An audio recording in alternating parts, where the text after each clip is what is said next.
I'm starting to feel like my dogs are characters in this vlog of just trying to ruin my life. All I have to say each and every week, it's all we do if you haven't figured us out yet.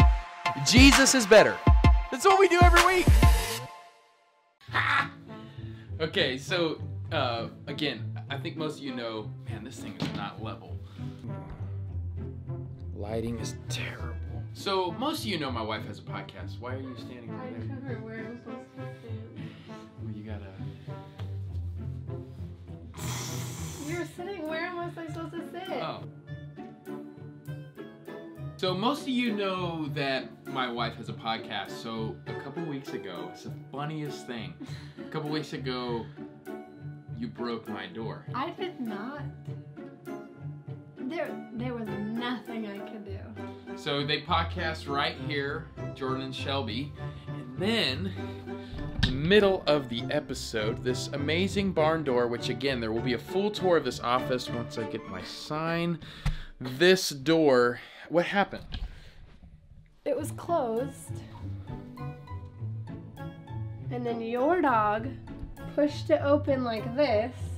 So Duke decided he was going to try and run through. Which Duke is not my dog, so you... Your dog gave him the opportunity to do it. Okay.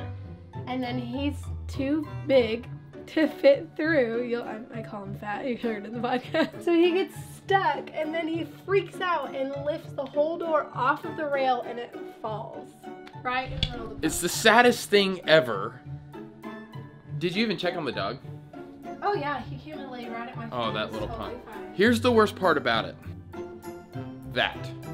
It's now a broken door. What was Shelby's positive spin? Oh yeah, she was saying that the door is now like Monsters Inc. where you put that one last piece in and then you can come into the... So anyways, I'll show the audio clip. We don't do video for that podcast. We just do audio, right? For that one? That day we didn't have That way? Yeah, so here's a quick clip of it.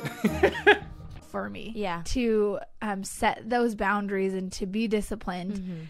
But within the last like 8 or so months, like I've been able to implement certain things Yeah. in order to push in the direction of Christ. Like, Right. so for me, just personally, like that meant I've got 3 kids. Oh my gosh. Oh my gosh. I'm starting to feel like my dogs are characters in this vlog of just trying to ruin my life. I need to do a better job of showing like the joys we have with these dogs.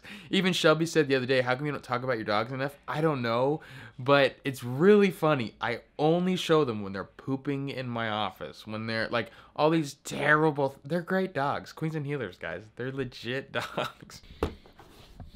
But to be honest, I would really love for you to check out their podcast. Listen to that Leading Yourself.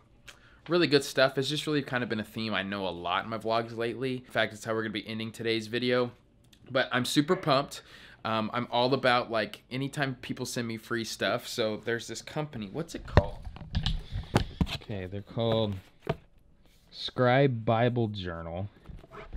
My buddy Jason Mayfield hooked me up with them. They do a lot with Instagram influencers, but I hit them up and they just sent it to me today. I'm very excited. I'm gonna review it in a couple weeks. They want me to actually use it first, which I'm like, yeah, totally. So, really good stuff. But I just got a lot of Easter stuff planning today.